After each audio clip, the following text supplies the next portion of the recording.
আসসালামু আলাইকুম। স্বাগতম সবাইকে ভিশন এডুকেয়ার একাডেমির অনলাইন ক্লাসে। সাথে আছি আমি ইয়াসিন সজীব। আশা করি আপনারা অনেক ভালো আছেন।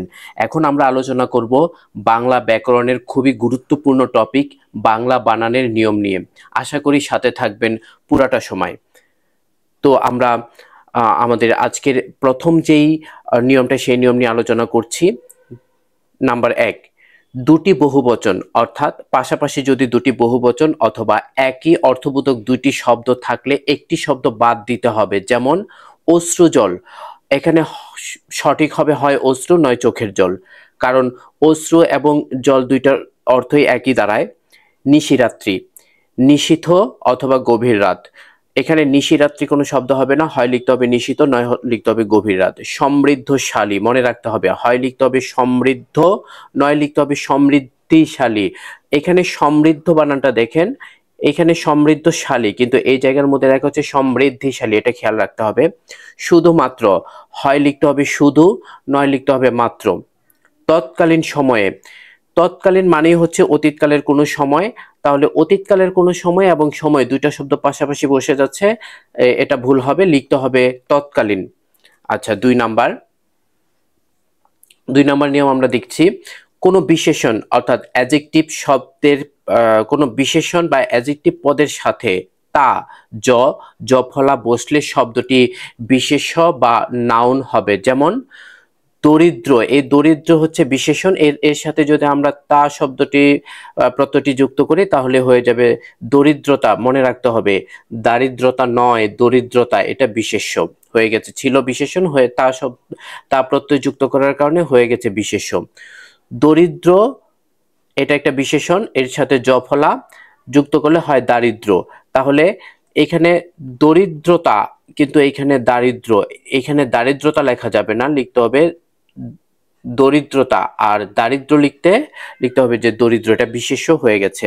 মনে রাখতে হবে দারিদ্রতা বানানটি প্রত্যয়জনিত ভুল। এই যে এখানে আমি বলেছিলাম যেটা, যে এখানে দারিদ্রতা বলা যাবে না, লিখতে হবে দরিদ্রতা নয় লিখতে হবে দারিদ্র।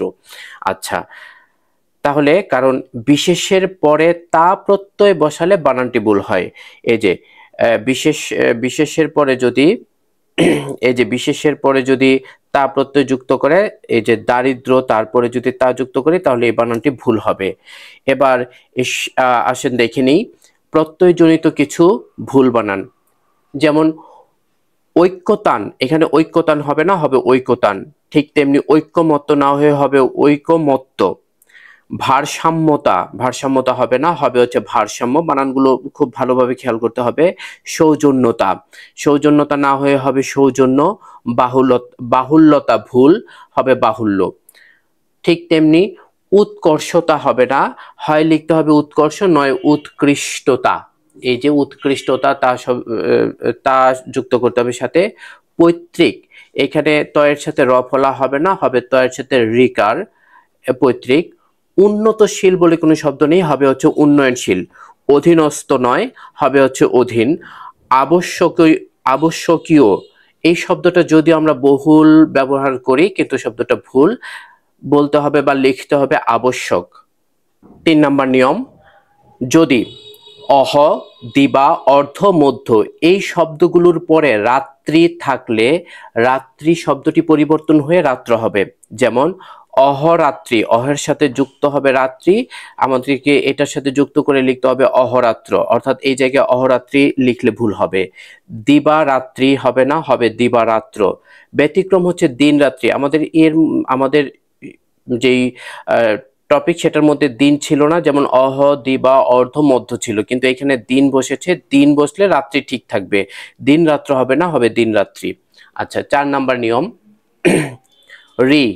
রিকার, রফলা, রেফ এবং মূর্ধন্য ষ এবং ক্ষিয় এর পরে মূর্ধন্য ন হবে। অর্থাৎ এই যে আমরা যে বর্ণগুলো দেখছি এই বর্ণগুলোর পরে যে নটা হবে সেটা হবে মূর্ধন্য ন। যেমন ঋণ, এই যে রি আছে তারপরে মূর্ধন্য ন। এই যে রিকার আছে তারপরে মূর্ধন্য ন, র আছে মূর্ধন্য ন। মরণ, প্রাণ, এই যে র ফলা আছে তারপরে হচ্ছে মূর্ধন্য ন। এই যে রেফ আছে তারপরে মূর্ধন্য ন। বর্ণ, মূর্ধন্য ষ এর পরে মূর্ধন্য ন হবে ভাষণ। ক্ষীয় এরপরে মূর্ধন্য ন হবে খনিকা। আচ্ছা, 5 নাম্বার, বর্গীয় অর্থাৎ ট, ঠ, ড, ঢ বর্ণের পূর্বে মূর্ধন্য ন হবে। যেমন বন্টন, এই যে ট আছে মূর্ধন্য ন, কণ্ঠ ঢ আছে মূর্ধন্য ন, কাণ্ড ড আছে মূর্ধন্য ন ইত্যাদি। 6 নাম্বার, কোন শব্দে র, র ফলা, রেফ থাকলে ওই শব্দে হ এর সাথে মূর্ধন্য ন অর্থাৎ হ মূর্ধন্য ন সংযুক্ত বর্ণ হবে। এটা নিয়ে আমাদের অনেকের অনেক কনফিউশন আছে, যেমন হ এর সাথে মূর্ধন্য ন হবে না হ এর সাথে দন্ত ন হবে, এটা এই জায়গার মধ্যে আমরা দেখি। এটা আমরা একটু পার্থক্য করি। যদি হ এর নিচে, এই যে আমরা একটু খেয়াল করি, হ এর নিচে যদি যে নটা থাকে সেটা হচ্ছে মূর্ধন্য ন, আর হ এর মাঝে বা পেটের মধ্যে যেটা থাকবে সেটা হচ্ছে দন্ত ন।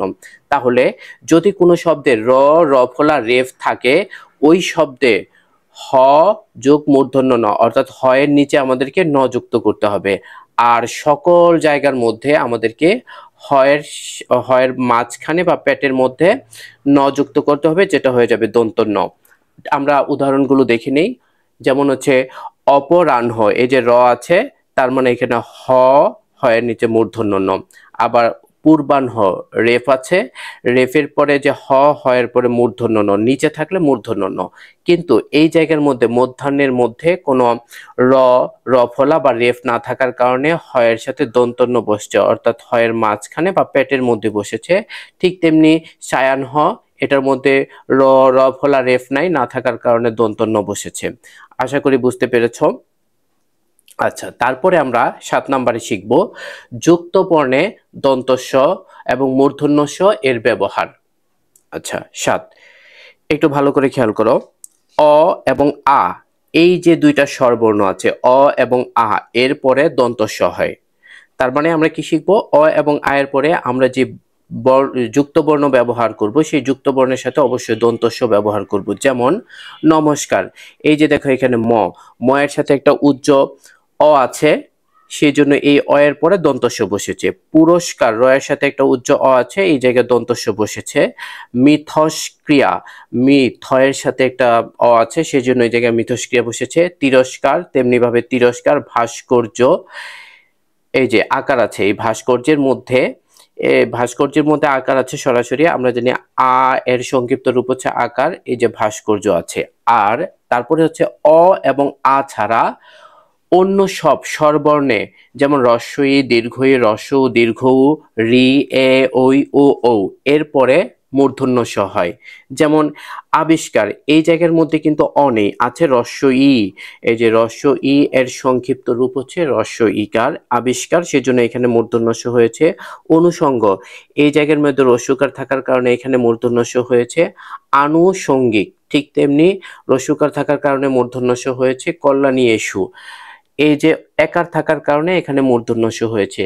এই বানানগুলোতে আমাদেরকে মনে রাখতে হবে অ এবং আ, যুক্ত বর্ণের ক্ষেত্রে অ এবং আ এর পরে অবশ্যই দন্ত স দিতে হবে, আর অ এবং আ না থাকলে আমরা দিব হচ্ছে মূর্ধন্য স। আচ্ছা 8 নাম্বার, বিদেশি শব্দে মূর্ধন্য ন এবং মূর্ধন্য স বসে না। তাহলে আমাদের যে বিদেশি যে শব্দগুলো, সেগুলোতে আমরা মূর্ধন্য ন এবং মূর্ধন্য স বসাবো না। যেমন মডার্ন, মডার্ন না হয় মূর্ধন্য না হয়ে দন্ত ন হবে। ঠিক তেমনি বার্ন থেকে বার্ন। কোরআন, এই যে মূর্ধন্য না হয়ে দন্ত ন হবে। মূর্ধন্য স জিনিস, এখানে মূর্ধন্য স না হয়ে দন্ত স হবে। পুলিশ, স্কুল, এই যে দন্ত স এর সাথে ক, স্কুল।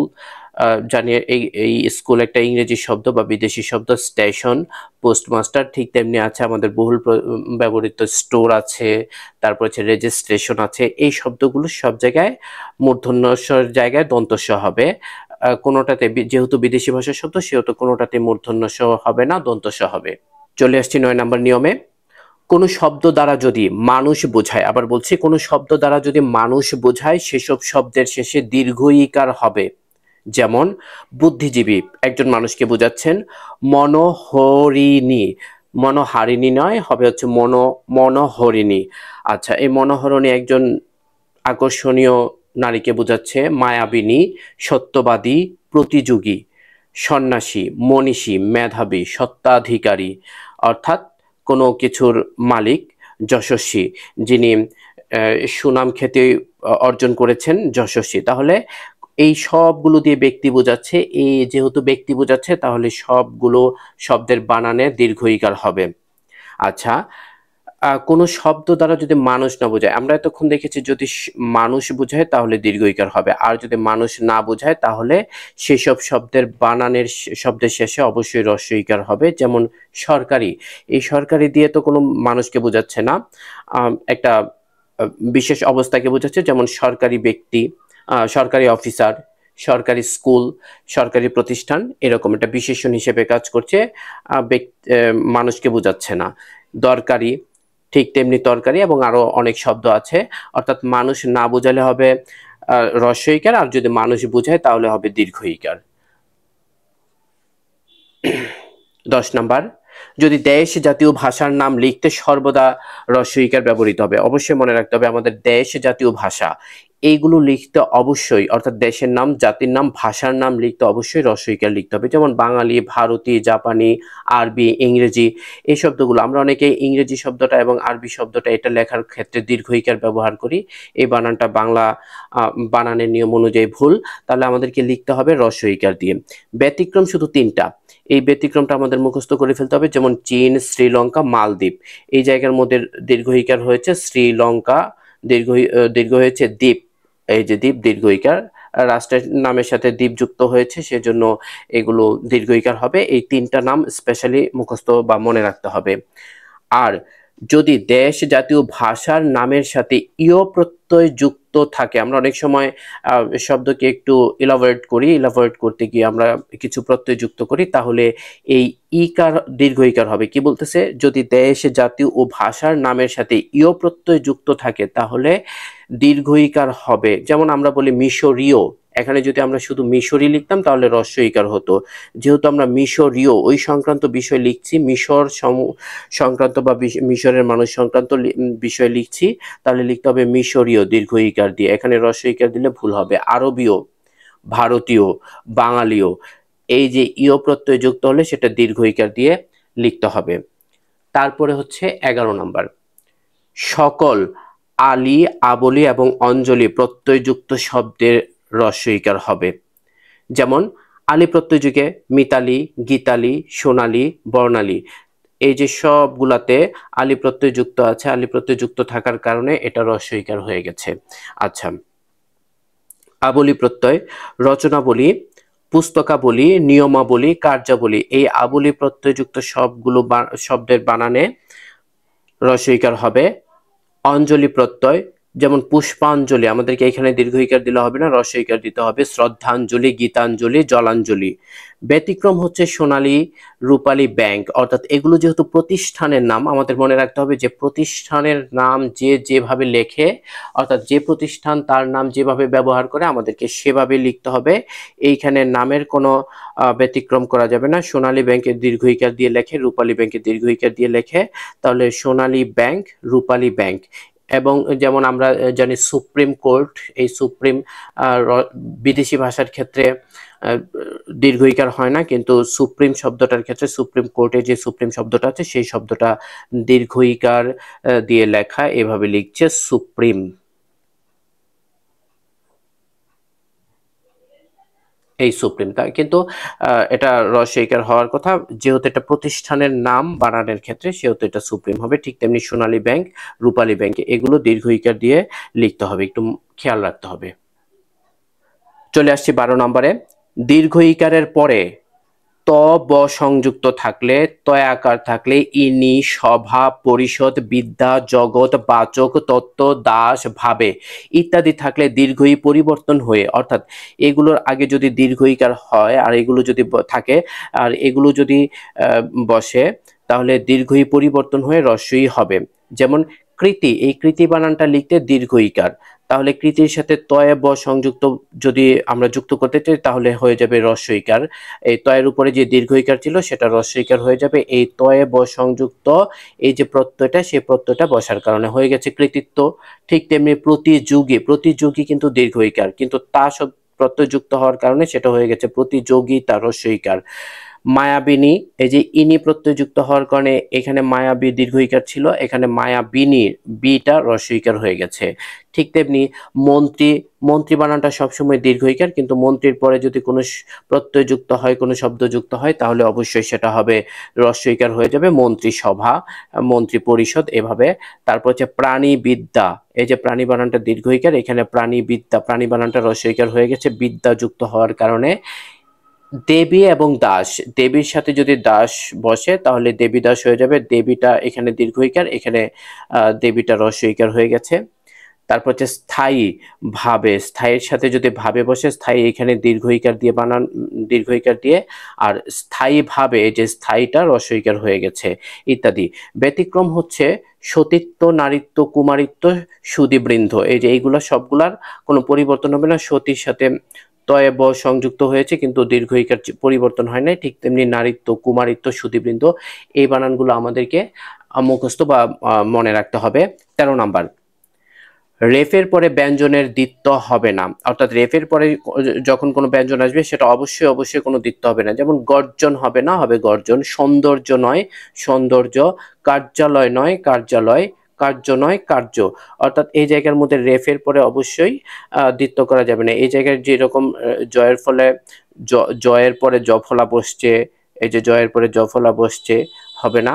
এই যে গয়ের পরে বর্গীয় জ, বর্গীয় জ দুইবার বসছে, অর্থাৎ যেই ব্যঞ্জন আছে সেই ব্যঞ্জনটা দিতে হবে না। 14 নাম্বার, আচ্ছা আমরা এই বানানগুলো নিয়ে একটু কনফিউশন থাকি। কখন দন্তস্বয়ে ত সংযুক্ত হবে, আবার কখন দন্তস্বয়ে থ সংযুক্ত হবে, এটা নিয়ে আমরা এটা একটু আলোচনার মাধ্যমে শেষ করে ফেলতে চাই। সেটা হচ্ছে দন্তস্বয়ে ত সংযুক্ত আমরা তখনই বসবো, শব্দের শেষে তখনই বসে যখন দন্তস্ব ত সংযুক্ত বর্ণটি বাদ দিলে কোনো অর্থবোধক শব্দ পাওয়া যায় না। অর্থাৎ এই যে দন্তস্বয়ে ত সংযুক্ত বর্ণটি যদি আমরা যে শব্দের সাথে সে বসবে সেই এটা যদি বাদ দিয়ে দেই, সেই শব্দের কোনো অর্থ থাকবে না। যেমন উদাহরণ অভ্যস্ত, তাহলে এটা যদি আমরা বাদ দিয়ে দিই তাহলে অভ্য কোনো শব্দ নেই। ঠিক তেমনি আশ্বস্ত, এই আশ্বস্ত থেকে যদি স্তটা বাদ দিয়ে দেই তাহলে আশ্ব, এটার কোনো অর্থ থাকছে না। ঠিক তেমনি পরাস্ত বাদ দিলে, স্তয় বাদ দিলে পরা। গ্রস্ত, গ্রস্ত দিলে স্ত বাদ দিলে গ্র, এটার কোনো শব্দ থাকছে না। ঠিক তেমনি বিন্যস্ত, ব্যস্ত, সন্ত্রস্ত এবং অস্ত। কিন্তু যদি দন্তস্ব থ সংযুক্ত বর্ণটি তখনই কোনো শব্দের শেষে বসে যখন দন্তস্ব থ যুক্ত বর্ণটি বাদ দিলেও একটি অর্থবোধক শব্দ পাওয়া যায়। যেমন গৃহস্থ, এটা থেকে যদি আমরা এই দন্তস্ব থ সংযুক্ত শব্দটা বাদ দেই তাহলে গৃহ, এটার একটা অর্থবোধক শব্দ আছে। ঠিক তেমনি মুখ, এটার একটা অর্থবোধক শব্দ আছে মুখস্থ। তাহলে এটা যেহেতু অর্থবোধক শব্দ দিচ্ছে তাহলে দন্তস্ব থ সংযুক্ত হবে। ঠিক তেমনি এটা বাদ দিলে এখানে মধ্য থাকে, মধ্যস্থ থেকে স্থ বাদ দিলে মধ্যস্থ থাকে। কণ্ঠস্থ, ধ্যানস্থ, আত্মস্থ, সুস্থ। যেমন এখান থেকে স্তটা বাদ দিলে সু থাকে, সু অর্থ হচ্ছে উত্তম বা সুন্দর, তাহলে এটার একটা অর্থবোধক শব্দ থাকে। ব্যতিক্রম হিসেবে দুস্থ, এটা আমাদেরকে এটা মুখস্থ করে ফেলতে হবে, এটা ব্যতিক্রম। স্বাস্থ্য, এই শব্দ দুটো মনে রাখতে হবে অবশ্যই। 15 নম্বর, পদের শেষে গ্রস্ত নয়, হবে হচ্ছে গ্রস্থ, না হয়ে হবে হচ্ছে গ্রস্ত, অর্থাৎ থ না হয়ে ত হবে। যেমন বাধাগ্রস্ত, ক্ষতিগ্রস্ত, হতাশাগ্রস্ত, বিপদগ্রস্ত। 16 নম্বর, অনু দীর্ঘইকার, ন দীর্ঘইকার, এটা নিয়ে আমাদের যাবতীয় যেই সমস্যা সেটা শেষ করে ফেলতে চাই। এটা এই যে অনু, এটা দিয়ে সবেমাত্র 4টি শব্দ হয়। এই 4টি শব্দ আমরা মুখস্থ করে ফেলবো। যেমন অনুর, অনুপে, অনূর্ধ্ব, অনুদিত, এই 4টা আমরা মুখস্থ করে ফেলবো। এই 4টাই হচ্ছে দীর্ঘ উকার দিয়ে, দীর্ঘ উকার দিয়ে, আর বাকি সবগুলো হচ্ছে হ্রস্ব উকার দিয়ে। এই 4টি অনু ব্যতীত বাকি সব শব্দের অনুর বানানে হ্রস্ব উকার হয়। যেমন অনুকার, অনুকরণ, অনুশীলন, অনুভূতি ইত্যাদি। 17 নম্বর, সকল ভূত বানানে দীর্ঘ উকার হয়। যেমন ভূত, অভিভূত, দীর্ঘ উকার, এই সবগুলোতে দীর্ঘ উকার। উদ্ভূত, দ্রবীভূত, পরাভূত ইত্যাদি। শুধুমাত্র অদ্ভুত বানানে হ্রস্ব উকার হয়, অর্থাৎ অদ্ভুত বানানটা ছাড়া বাকি সকল ভূতের ক্ষেত্রে দীর্ঘ উকার হয়। 18 নম্বর, আয়ত্ত, আয়ত্ত বানানে সবসময় তয়ে ত সংযুক্ত হবে, কখনোই তয়ের নিচে ব বা তয়ে ব সংযুক্ত হবে না বা তয়ে ত সংযুক্ত ব হবে না। এটা এই যে তয়ে ত দিয়েই লিখতে হবে, যেমন স্বায়ত্ত, করায়ত্ত, রাষ্ট্রায়ত্ত, এরকম যত ত আছে, আয়ত্ত আছে যেগুলো, অর্থাৎ মালিকানাধীন। এই আয়ত্ত শব্দের অর্থ হচ্ছে কাছাকাছি, নিজের অধীন বা ক্ষমতার মধ্যে থাকা। তাহলে এই আয়ত্ত দিয়ে যা বোঝাবে সবগুলো হচ্ছে তয়ে ত হবে। 19 নাম্বার, বিদেশি শব্দের বানানে দীর্ঘ ই দীর্ঘ উ হবে না, হবে হ্রস্ব ই হ্রস্ব হু। যেমন একাডেমি, গ্রিন, এগুলোতে দীর্ঘ ই লেখা যাবে না। লাইব্রেরি ইত্যাদি দীর্ঘ ই ব্যবহার করা যাবে না বা দীর্ঘ ও ব্যবহার করা যাবে না। আচ্ছা, 20 নাম্বার, অধিকাংশ রূপ বানানে দীর্ঘ উকার হয়। যেমন অনুরূপ, প্রতিরূপ। এই যে এটা এভাবে দেওয়ার অর্থ হচ্ছে যখন কম্পিউটারে টাইপ করা হয়, এই টাইপটা দীর্ঘ উকারটা এইরকম রূপ ধারণ করে। স্বরূপ, তদ্রূপ, রূপ, রূপক, রূপবান, অর্থাৎ অধিকাংশই হচ্ছে দীর্ঘ উকার। আচ্ছা, ব্যতিক্রম শুধু রূপা, রূপালী, বিদ্রূপ, এই তিনটা আমাদের মুখস্থ করে ফেলতে হবে। আচ্ছা, 21 নাম্বার, সকল ভুক্ত বানানে হ্রস্ব উকার হয়। সকল ভুক্ত বানানে কি হয়? হ্রস্ব উকার হয়। যেমন অধিভুক্ত, অন্তর্ভুক্ত, উপভুক্ত, গোষ্ঠীভুক্ত। অর্থাৎ ভুক্ত জাতীয় বানান লিখলে আমাদেরকে এখানে দীর্ঘ উকার দিলে হবে না, দিতে হবে হ্রস্ব উকার। এটা মনে রাখতে হবে। আমরা চলে আসছি 22 নম্বর নিয়মে। দূরত্ব বুঝালে দূর বানানে, অর্থাৎ যদি কোনো বানানের মধ্যে ওই বানানটা দিয়ে দূরত্ব বোঝায় তাহলে দূরত্ব বানানে দীর্ঘ উকার হবে। যেমন দূরদর্শন, দূরালাপন, দূরদর্শী, এটা দিয়ে অর্থাৎ দূরত্ব বোঝাচ্ছে এই শব্দগুলো দিয়ে। এই শব্দগুলো অবশ্যই দীর্ঘ উকার দেওয়া হবে। ব্যতিক্রম হচ্ছে দূরবীন। যদি আমরা দূরের দৃশ্য পর্যবেক্ষণ করার জন্য দূরবীন ব্যবহার করি, কিন্তু তারপরেও এটা বানানটা একটু ব্যতিক্রম, হ্রস্ব উকার দিতে হবে। আর দূরত্ব না বোঝালে দূর বানানে হ্রস্ব উকার হবে। যেমন দুর্গা, দুর্বল, দুর্লভ, দুর্নীতি, এই দূর বানানটাতে, এই দূর বানানগুলোতে অবশ্যই হ্রস্ব উকার হয়েছে, কারণ এই দূর বানানগুলোর কোনোটা দিয়েই দূরত্ব বোঝাচ্ছে না। 23 নাম্বার, ন দীর্ঘ উকার, অর্থাৎ ন দীর্ঘ উকার হয় 3টি শব্দে। এই শব্দ 3টে আমাদেরকে মুখস্থ করে ফেলতে হবে, লিখে লিখে আমাদের প্র্যাকটিস করতে হবে। যেমন নূতন, নতুন নয়, নূতন, নূপুর, ন্যূন, ন্যূনতম, এরকম। আচ্ছা, এই 3টি ন দীর্ঘ উকার ব্যতীত বাকি সব ন হ্রস্ব উকার হবে। যেমন নুরি, নুন, নুজ্জ ইত্যাদি। তাহলে এটা আমাদের অনেকটাই সহজ হয়ে গেল। আচ্ছা, 24 নাম্বার, কিছু শব্দে সবসময় দুটি দীর্ঘ ইকার হয়। যেমন উদীচী, প্রতীচী, সমীচীন, মনীষী, ভাগীরথী, মহীয়সী, হরিতকী, পটীয়সী, এই সবগুলোতে দীর্ঘ ইকার। এটা একটু পরে আমরা এগুলো নিয়ে আবার একটু বিস্তারিত আসছি। কিন্তু এটার ব্যতিক্রম হচ্ছে দধিচি। এই যে দধিচি, একটা দীর্ঘ ইকার আর একটা হ্রস্ব ইকার, দধিচি। 25 নাম্বার, শব্দের শেষে সকল জীবী লিখতে দুটি দীর্ঘ ইকার ব্যবহৃত হয়। যেমন কৃষিজীবী, বুদ্ধিজীবী, আইনজীবী, চাকরিজীবী, পরজীবী, দীর্ঘজীবী, ক্ষীণজীবী, ক্ষণজীবী নয়, ক্ষীণজীবী। মনে রাখতে হবে যে ক্ষীণজীবী, ক্ষণজীবী বলতে কোনো শব্দ নেই, হবে হচ্ছে ক্ষীণজীবী। তাহলে ক্ষণজীবী শব্দ লেখা যাবে না, লিখতে হবে ক্ষীণজীবী। হ্রস্বই এবং দীর্ঘই সংক্রান্ত বিশেষ কিছু আলোচনা। যেমন প্রথমে হচ্ছে 2-1, অর্থাৎ প্রথমে দীর্ঘ ইকার থাকবে, পরে হ্রস্ব ইকার থাকবে। এরকম কিছু শব্দ আমরা লিখে লিখে এগুলো প্র্যাকটিস করব যেন আমাদের ভুল না হয়। শারীরিক, একটা দীর্ঘ ইকার, একটা হ্রস্ব ইকার। মরীচিকা, একটা দীর্ঘ ইকার, একটা হ্রস্ব ইকার, অর্থাৎ 2-1। প্রতীতি, দধিচি, কনিনিকা, বিচি, বিথি, অতীন্দ্রিয়, বাল্মীকি, এই শব্দগুলো অবশ্যই আমাদেরকে 2-1 অথবা দীর্ঘই হ্রস্বই, এটা মনে রেখে প্র্যাকটিস করতে হবে। তারপরে হচ্ছে একটা হ্রস্বই, একটা দীর্ঘই, একটা হ্রস্বই, অর্থাৎ 1-2-1। পিপীলিকা, অর্থাৎ হ্রস্ব ইকার, দীর্ঘ ইকার, হ্রস্ব ইকার। বিভীষিকা, হ্রস্ব ইকার, দীর্ঘ ইকার, হ্রস্ব ইকার। নির্মিলিত, দুঃখিত, নিমিলিত, হ্রস্ব ইকার, দীর্ঘ ইকার, হ্রস্ব ইকার। নিপীড়িত, হ্রস্ব ইকার, দীর্ঘ ইকার, হ্রস্ব ইকার, অর্থাৎ 1-2-1, হ্রস্বই, দীর্ঘই, হ্রস্বই। তারপর হচ্ছে একটা হ্রস্বই দীর্ঘই আবার হ্রস্বই আবার দীর্ঘই, ১ ২ ১ ২। মনে রাখতে হবে ১ মানে হচ্ছে হ্রস্ব ই, ২ মানে হচ্ছে দীর্ঘ ই, অথবা ১ মানে হচ্ছে হ্রস্ব ও, ২ মানে হচ্ছে দীর্ঘ ও। এটার ক্ষেত্রে কিছু খুব কম শব্দই আছে এগুলাতে গুরুত্বপূর্ণ দেখে নিতে হবে। কিরিটিনি, হ্রস্বইকার দীর্ঘইকার হ্রস্বইকার দীর্ঘইকার, নিশিথিনী, হ্রস্বইকার দীর্ঘইকার হ্রস্বইকার দীর্ঘইকার। তারপর হচ্ছে ৪টা হ্রস্ব ই থাকবে, এরকম কিছু শব্দ আমরা দেখে নেব। হ্রস্বই রস্বই রস্বই অর্থাৎ ১ ১ ১ ১। যেমন অপিনিহিতি, অপিনিহিতি, হ্রস্বইকার হ্রস্বইকার হ্রস্বইকার হ্রস্বইকার। ঠিক তেমনি কিচির মিচির, নিরিবিলি, মিটিমিটি, মিটিমিটি।